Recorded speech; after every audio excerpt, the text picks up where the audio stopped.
The Sarajevo Six, I would love to spoil it, but I won't. It's a neat 6-target campaign that carries you through our world of assassination. 6 unique targets, 6 unique assassination challenges, and a lot of fun across all of the levels of our game.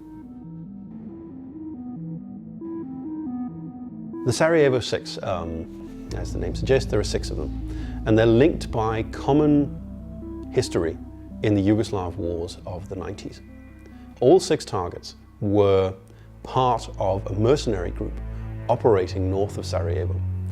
And as the player plays the Sarajevo Six, they'll learn more about what happened there and why it is, many years later, someone might want them all to die for what happened there. So the Sarajevo Six was us sitting down and trying to work out how we could do episodic storytelling in the context of an episodic game. So this was about thinking, if we're going to do a story in each location and link them together over time, how could we do that? So we step back, we look at the world and say, what if 47 knew about Novikov and knew about Margolis, but they were just details in his briefing? What he was there to do was eliminate the director. So with that in mind, it allows us to step back, let all of the setup and the experiences of the main mission kind of fade into the background and become simply backdrop.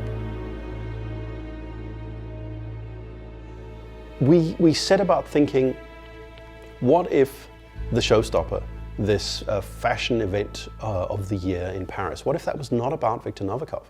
What if Viktor Novikov was just a guy who was there? But the target was, in fact, Scott Sarno, the European head of operations for CICADA. The well-dressed, highly dangerous bodyguards who move around and secure Novikov and Margolis, they are part of CICADA. The classic tools that you might use in a game or a movie to tell stories don't really work in a sandbox game like Hitman, where you never really know where the player is, you never know where Hitman might be lurking, how he might be dressed. So you have to rely on things like what can be said to 47 by Diana. You rely on the briefing. You also rely on what people in the world say. You rely on what 47 observes. So what we do is we build content on top of the existing levels in the game. And the Sarajevo Six is an example of this. We build missions like that become available to the player over time. A game like ours isn't just the big tentpole releases that you get every major release. It's about the missions that come between, Sarajevo Six being one of them.